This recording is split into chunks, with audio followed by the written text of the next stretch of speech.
नमस्कार मित्रांनो, मी मिलिंद जाधव TV10। मित्रांनो, पुन्हा एकदा 1 2 का 4, 4 2 का 1 आणि 1चं एकच आहे, ते म्हणजे राकेश विटकर। पण ह्यावेळी 2 आणि 4 परत वेगळे आहेत। तर विषय असा आहे की मला 4 पत्र परत मिळालेले आहेत आणि आत्ता म्हणजे त्याचं आणि मग बारकाईनं अभ्यास केल्यानंतर काही प्रश्नसुद्धा निर्माण झालेले आहेत। तर 1 म्हणजे परत एकदा सांगतो, राकेश विटकर। ते अगदी म्हणजे आता मला इतकं कोडं झालेलं आहे की काय म्हणजे राकेश विटकर ह्या एका माणसाचा अभ्यास केला तर तुम्हाला काय चालू आहे सध्या आणि भ्रष्टाचार कुठल्या लेवलला आहे हे सुद्धा तुमच्या लक्षात येईल। तर 1 2 का 4 मधलं 1 म्हणजे राकेश विटकर, 2 म्हणजे 2 अधिकारी। एक आहेत रवी पवार, हे आता टॅक्स विभागाचे हेड आहेत, HOD ज्याला म्हणतात, हेड ऑफ द डिपार्टमेंट, उपायुक्त आहेत। आणि कर विभागाचं मी का म्हणतो आहे, कारण का राकेश विटकर उपअधीक्षक म्हणून कर विभागामध्ये आहेत ते, म्हणजे त्यांची म्हणजे जे काही प्रमोशन झालेलं आहे उपअधीक्षक, डेप्युटी सुप्रिटेंडंट, तर हे कर विभागामध्ये आहेत। आणि कर विभागामध्ये असल्यामुळे त्यांचे जे HOD आहेत त्यांच्या अंडरमध्ये, त्यांच्या विभागामध्ये काय चाललं आहे याची माहिती रवी पवार यांना असायला हवी। तर त्यामुळं पहिला अधिकारी 1 2 का 4 2 मधले पहिला अधिकारी रवी पवार आणि दुसरे अधिकारी डायरेक्टली वर जातो मी, आणि ते म्हणजे आमचे सगळ्यांचे आणि माझे खास करून लाडके आयुक्त नवल किशोर राम साहेब। 1 राकेश विटकर, 2 रवी पवार आणि नवल किशोर राम, आणि 4 म्हणजे काय, तर ही 4 पत्र जी मी आज तुम्हाला दाखवणार आहे त्यातलं सगळ्यात पहिलं पत्र जे आहे ते राकेश विटकर यांचं सेवा पुस्तक। तर मित्रांनो, हे सेवा पुस्तक एकटं जर नीट अभ्यास केला तर हे दाखवायला म्हणजे अगदी परिपूर्ण आहे की विटकर यांच्या जे काय प्रमोशन्स आहेत आणि विटकर यांच्या जे काय वलय आहे ते सगळं खोटं आणि खोट्यावरच आधारित आहे। हा माणूस खोटा आहे, हा माणूस महानगरपालिकेला फसवतो आहे, हा माणूस पोलिसांना फसवतो आहे, ही व्यक्ती नागरिकांना फसवते आहे। आता याच्या फसवण्यामध्ये कोण कोण सामील आहे हे सुद्धा मी तुम्हाला लवकर सांगणार आहे। तर मित्रांनो, तुम्ही इथं बघाल तर हे मी तुम्हाला एवढ्यासाठी दाखवतो आहे, इथे फक्त 2 गोष्टी तुम्हाला बघायच्या आहेत, म्हणजे तुमचा गोंधळ होऊ नये म्हणून परत मी कमीत कमी याच्यावर येतो आहे आणि त्याबरोबर काही नियमसुद्धा तुम्हाला मी सांगेन। तर हे तुम्ही आता इथं बघाल, मी इथं दाखवतो आहे की 8व्या नंबरवर जे आहे की 9/5/2016 पासून ते 13/6/2017 पर्यंत विटकर साहेब हे निलंबित होते। हे लक्षात घ्या, मी मुद्दाम तुम्हाला सांगतो, हे निलंबित होते। आता दुसरं पत्राकडे मी जातो आहे, हे दुसरं पत्र आता तुम्हाला कळेल की ते निलंबित का होते। तर इथे मी जरा मोठं करतो, तुम्हाला इथे दिसेल की 30/6/2016 FIR दाखल झालेली आहे, त्यांच्यावर गुन्हा दाखल झालेला आहे। आणि इथं तुम्हाला नाव दिसेल सोमनाथ हरिभाऊ बनकर। हे दुसरी एक व्यक्ती, वादांकित व्यक्ती आहे, पण तरी आता सध्या फक्त नाव लक्षात ठेवा, सोमनाथ हरिभाऊ बनकर। तर हे बघितल्यानंतर पुन्हा एकदा आपण पहिल्या पत्राकडे जाऊया। आता तुमच्या लक्षात येईल की हे जे निलंबन झालेलं आहे हे त्या पत्रावर निलंबित ते झालेले आहेत। तुम्हाला याच्यामध्ये मी तुम्हाला काय सांगितलं आहे की 30/6/2016 ला FIR दाखल झालेली आहे। आणि सर्व्हिस बुकमध्ये इथे तुम्हाला दिसेल की 9/5/2016 पासून ते 13/6/2017 एवढ्या कालावधीत निलंबित झालं आहे। हे FIR त्याच्यासाठी कारणीभूत असू शकतं, इथे काही कारण दिलेलं नाही। आपण फक्त बघणार आहोत की कसं आहे, काय आहे, आणि याच्यावर सुद्धा आपण परत एक गोष्टीवर येणार आहोत। पण आता सध्या आपण असं गृहीत धरून चालू की त्यांच्यावर गुन्हा दाखल झाला आणि ते 3 दिवस जेलमध्ये होते। जर 3 दिवसच्या आसपास जेलमध्ये जर अधिकारी असेल तर त्याच्यामध्ये चौकशी होते, त्याचं निलंबन होतं. तर त्याप्रमाणे महानगरपालिकेने त्यावेळी त्यांना निलंबित केलेलं आहे. आता मी पुढच्या पत्रावर येतो आणि ते म्हणजे जे 5 मार्च 2025ला आहे, 5 मार्च 2025ला. तर हे मी ओपन करतो. लक्षात घ्या, 5 मार्च म्हणजे 3रा महिना 2025चा, म्हणजे एक्झॅक्टली 1 वर्षापूर्वी इथे तुम्हाला दिसेल, मी तुम्हाला दाखवतो आहे की एक पदोन्नती समिती अहवाल, हे फार महत्त्वाचं आहे.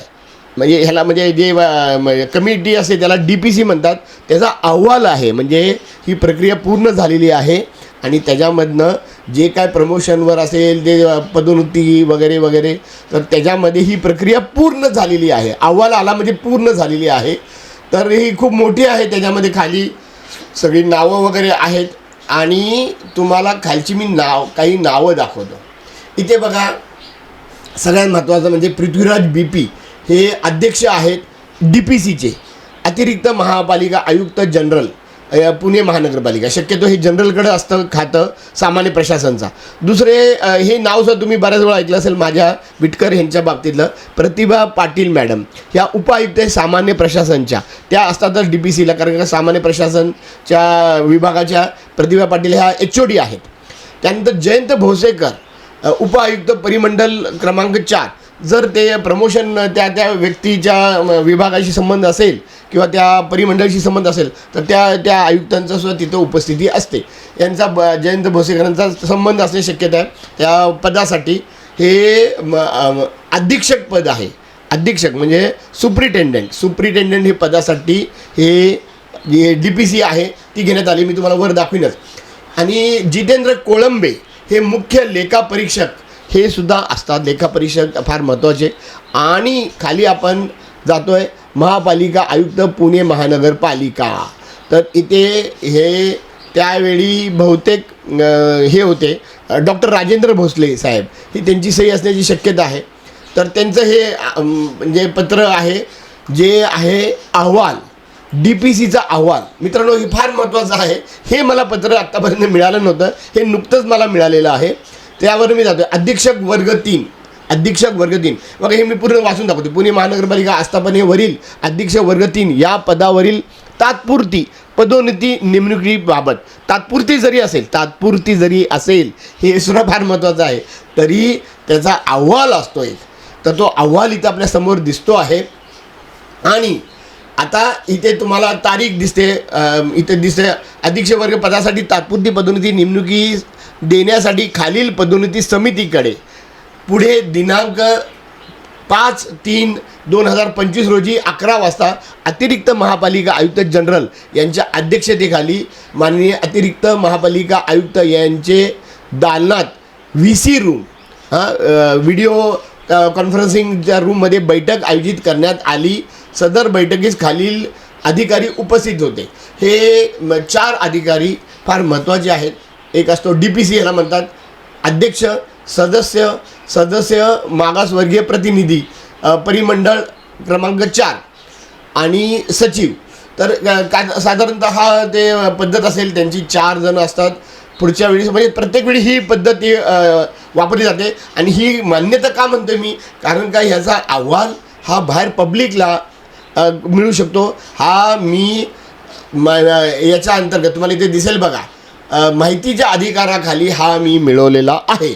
तर मित्रांनो, आता मी तुम्हाला सांगतो की इथे त्यांनी माहिती दिली त्याची 7 नंबर, म्हणजे हे प्रशासकीय सेवा श्रेणी 3 साठी त्याचा क्रमांक असेल. याच्यामध्ये बघा, इथे सगळं त्यांनी ते जावं क्रमांक, PMC सगळं त्यांना रितसर करावं लागतं. मित्रांनो, ह्याच्यामध्ये काही बदल करता येत नाही. हे जर व्यवस्थित असेल तरच ती गोष्ट पुढे जाते. इथे तुम्हाला दिसेल अधीक्षक, कर अधीक्षक, सहाय्यक कोठी, अधिकारी चाळ, अधीक्षक स्थानिक संस्था, या सगळ्या ठिकाणी अधीक्षक लागतात. आणि त्याप्रमाणे पदोन्नती 100% पदोन्नतीच्या पद्धतीनंच हे होणार. पुढे नेमणुकी अर्हता व नेमणुकीच्या पद्धती. पुणे महानगरपालिका आस्थापनेवरील उपाध्यक्ष जर असेल या पदावर 3 वर्षाची नियमित सेवा. उपअधीक्षक असेल तर आणि पुढे विभागीय परीक्षा उत्तीर्ण. तर ह्या 2 जर त्यांनी अटी मान्य केल्या तर ह्या लोकांना पदोन्नती मिळते. आणि कुणाला मिळते तर मी आता खाली जातोय तुम्हाला. आता इथे सगळे त्यांनी किती जागा आहेत वगैरे ह्याचं सगळं दिलेलं आहे. मी याच्या जास्त डिटेलमध्ये जात नाही. तपशील, आवश्यक आरक्षण वगैरे वगैरे वगैरे. आणि एकूण 86 जागा आहेत. कार्यरत सेवक 50 आहेत. त्यामुळे रिक्त जागा ह्या 33 आहेत बघा. ह्या 33 आहेत. तर ह्या रिक्त जागेसाठी हे तात्पुरती अधीक्षक पदाची पदोन्नती आहे. बघा मी सोप्या भाषेत सांगायचा प्रयत्न करतोय. मलाही अगोदर कळायचं नाही, पण आता मला ह्याचा सगळा अभ्यास झालेला आहे. तुम्हीसुद्धा जर तुम्हाला प्रशासनाने सुशासन करायचं असेल तर तुम्हाला हे सगळं ह्याचा अभ्यास करावा लागेल आणि पुढे यावं लागेल. तर इथे सुद्धा दिलेले 4% प्रमाणे 1 जागा दिव्यांगासाठी उपलब्ध होत आहेत. त्यांनी हे सगळं इथं सगळं माहिती दिलेली आहे. हे सगळं पूर्ण वाचा.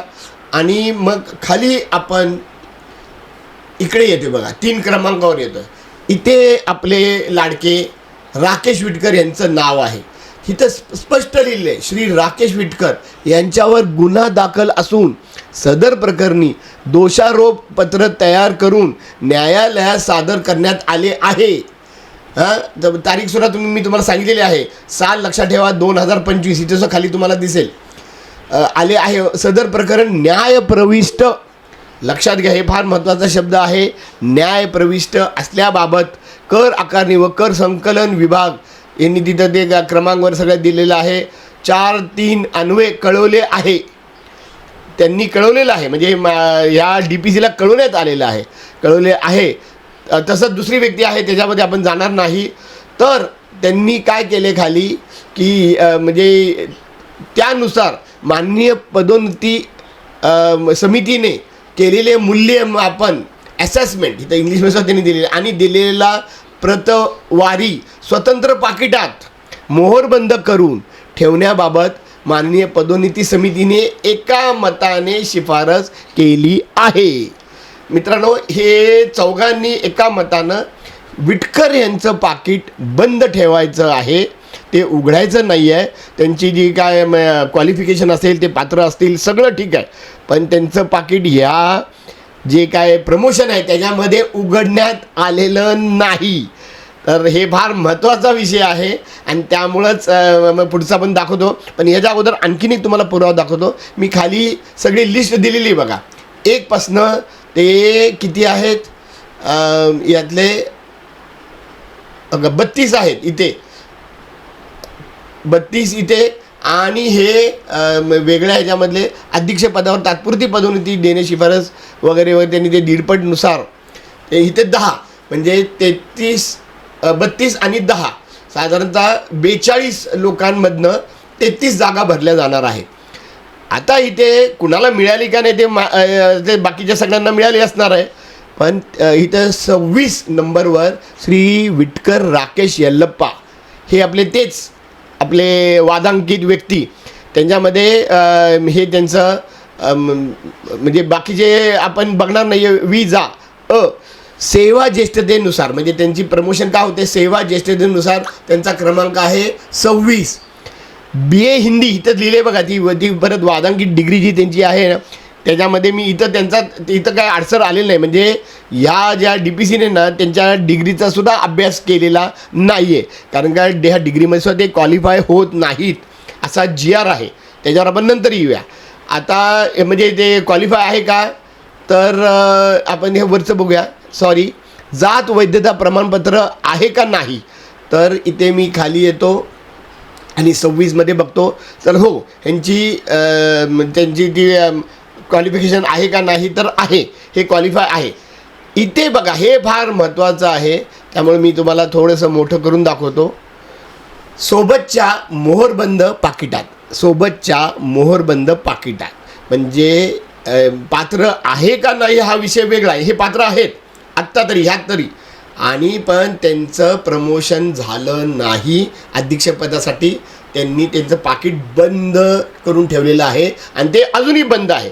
कारण का बंद का केलं, कारण त्यांच्यावर केस चालू आहे आणि ती केस अजूनही चालू आहे, त्यामुळे हे पाकिट अजूनही बंद असणार आहे. पण त्यासाठी प्रमोशन थांबलेलं नाही आहे. प्रमोशन 33 जणांचं प्रमोशन झालेलं आहे. पुढे मागे हे पाकिट उघडण्यात आल्यानंतर काहीतरी वेगळी म्हणजे प्रक्रिया करण्यात येईल.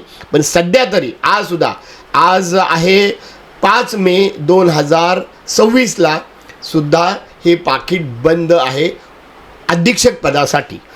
आता मी काय करतो, तुम्हाला शेवटचं पत्र दाखवतो आणि त्यासाठी मला रेफरन्स घ्यावं लागतं. बनकर साहेबांचं एक पत्र आहे. बनकर साहेबांचं बऱ्याच वेळा नाव उल्लेख आलेला आहे. बनकर साहेबांनीच विटकरवर जी केस आहे ती टाकली होती. ते खंडणीचा गुन्हा होता. केस चालू आहे कोर्टात. तर आता मी ते चौथं पत्र 1 to 4 मधलं 4 जे आहे ना, ते 4 पत्रापैकी चौथं पत्र हे आहे. हे आहे 24/7/2025चं पत्र आहे. हे जे पत्र जे दिले हे 24 तारखेला दिले, म्हणजे आदल्या दिवशी त्यांना काही माहिती मिळाली त्याप्रमाणे 24/7ला हे जे होतं तर ते DPC होता. DPC कुठल्या ह्याचा होता तर तो DPC होता ह्याचा सुरक्षा अधिकारी या पदासाठी 2 जागा आहेत. त्या 2 जागेसाठी त्यांची जी निवड समिती निर्माण झाली होती, DPC ज्याला म्हणतात. आणि हे सुरक्षा विभागात असल्यामुळे सुरक्षा विभाग प्रमुख म्हणून बनकरांचं हे पत्र आहे. लक्षात घ्या. इथे तुम्हाला इथे दिसेल अतिरिक्त महापालिका आयुक्त जनरलला त्यांनी पाठवलेलं आहे. आणि तथा म्हणजे स्वतः जे आहेत तथा इथे बघा तथा अध्यक्ष मान्य पदोन्नती समिती, हे दोन्ही अतिरिक्त महापालिका आयुक्त जनरल त्यावेळी जे प्रदीप चंद्रन होते त्यांना हे पत्र दिलेलं आहे. आणि त्यांनी बरेच पत्र दिलेले आहे. योग्य इथं एंट्रीचं केलेलं आहे, पण इथं कुणाची सही नाही बघा. आणि इथे सोमनाथ बनकरांनी स्वतःची सही केलेली आहे.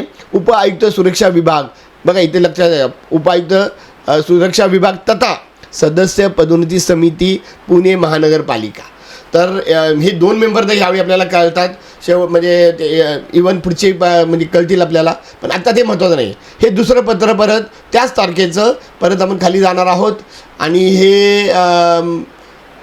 हे याच्यावर कुठलीही त्यांनी कुणाला दिलेलं आहे हे इथं आपल्याला कळतं आहे. मुख्य लेखा परीक्षक तथा सदस्य मान्य पदोन्नती समिती पुणे महानगरपालिका यांना एखादा अधिकारी पत्र देतो आणि म्हणजे त्या विभागाला ते मिळाले का नाही याची इथं म्हणजे सहीसुद्धा म्हणजे नाही आहे. म्हणजे हे पत्र त्यांच्याकडे पोचलं आहे का नाही पोचलं माहीत नाही, पण बनकर साहेबांनी तरी पाठवलेलं आहे. आता याचं का उत्तर बनकर साहेब देतील किंवा मुख्य लेखा परीक्षक देतील. यांनी द्यावं की हे पत्र म्हणजे पाठवलेलं आहे पण विभागाला पोचलेलं नाही आहे. आता हे तिसरं पत्रसुद्धा त्यांनी त्या दिवशी पाठवलं आहे. कुणाला पाठवलं आहे तर माननीय उपआयुक्त सामान्य प्रशासन तथा सदस्य मान्य पदोन्नती समिती हे सदस्य असतात बघा. इथं आपल्याला 4ही सदस्य कळतात. 4 सदस्य असतात असं आपल्या लक्षात आलेलं आहे. तर 4ही सदस्य आपल्याला कळत आहेत. आणि हे जे आहे उपायुक्त त्यावेळी होते प्रसाद काटकर साहेब, हे लक्षात घ्या. तर हे 3 तर लोक आपल्या लक्षात आले. तर मी आता खाली जातो आहे. इथं यांना मिळालं आहे का तर हो, इथं मात्र OC 24 तारखेला त्याचवेळी रिसीव केलेला आहे. इथं आवक क्रमांक वगैरे सगळं टाकलेलं आहे. आणि मित्रांनो हे पत्र तर पोचलेलं आहे. म्हणजे बनकर साहेबांनी 3 पत्र पाठवले, त्यातलं हे मधलं पत्र पोचलेलं नाही आहे. जे मुख्य लेखा परीक्षक त्यांनी सांगावं की त्यांना का पोचलेलं नाही आहे, का बनकर साहेबांनी सही करून ते पाठवलंच नाही त्यांना, हा वेगळा मुद्दा आहे. इथे पोचलं आहे पण अर्धवट तारीख टाकलेली आहे, पण त्याच्यावर कुणाचीही सही नाही. त्यामुळे हे जे अतिरिक्त महापालिका आयुक्तांना पाठवलं हे पोचले का नाही माहीत नाही. पण माझा मुद्दा परत असा आहे की समितीमधल्या एकाला जरी पोचलं आहे, एकानं लिहिलेलं आहे, बनकरांनी लिहिलेलं आहे, समितीचे जे सदस्य आहे, आणि एकाला तरी पोचलेलं नक्कीच आहे. त्यामुळं समितीमध्ये याचा तर म्हणजे उल्लेख होणारच अहवालामध्ये. तर हे ते पत्र, हे ते चौथं पत्र. तर आता मित्रांनो मी काय तुम्हाला दाखवलं 1 विटकर 2 2 अधिकारी ज्यांना हे सगळी गोष्ट माहिती आहे. मी आता विटकरांबद्दल जे बोलतोय ते, आणि ह्यांनी ते जे उत्तरं द्यावी, हे जे पुढचे प्रश्न येणार आहेत त्याचे. एक म्हणजे जे विभाग प्रमुख आहेत आत्ता जिथं विटकर काम म्हणजे आहे उप अधीक्षक आहे कर विभागाला, ते विभाग प्रमुख आहेत रवी पवार साहेब. आणि महानगरपालिकेचे त्यावेळचे प्रमुख, त्यावेळी अजून नगरसेवक आले नव्हते, तर ते प्रमुख जे आहेत ते आहेत आयुक्त माननीय नवल किशोर राम साहेब. तर त्यामुळं मी म्हणतो की शेवटचं असेच जर केलं नाही, यांच्या पुढे मग जाण्यात काय अर्थ आहे मला सांगा ना. हे जर करत नसतील तर, आणि माझे व्हिडिओ मात्र सगळे बघतात, सगळे नगरसेवक आता बघतील, अगदी मुख्यमंत्रीसह बघू शकतात, सगळे नागरिक बघतील. तर हे मला जायची सुद्धा गरज नाही महानगरपालिकेत. या प्रश्नाचं उत्तर या दोघांनी द्यावं की DPC झालेला आहे, DPC झालेला आहे, तर DPCचं अहवाल अजून बाहेर का आला नाही. पुन्हा एकदा मी सांगतो की 24 तारखेला इथे म्हणजे बनकरांनी उल्लेख केलेला आहे की त्यांना 23 तारखेला मिळालेलं पत्र त्यांनी DPCमध्ये, दुसऱ्या दिवशी DPC होती त्याप्रमाणे त्यांनी ते सादर केलेलं आहे. आणि DPCमध्ये उमेदवार अशी स्वरूपाची पदवी सादर करून त्यांना पात्र केली असेल तर त्यांना त्वरित अपात्र करून अशा उमेदवाराची पदोन्नतीसाठी विचार करण्यात येऊ नये असं विभाग प्रमुख, ज्या विभागाचं हे पद आहे सुरक्षा अधिकारी, त्या विभागाचा हेड प्रमुख म्हणतो आहे. आणि त्यांनी म्हणजे ते सदस्य जो आहेत पदोन्नती समिती, तर त्यांनी विनंती त्यांना करत आहेत योग्य तो निर्णय माननीय पदोन्नती समितीने घ्यावा.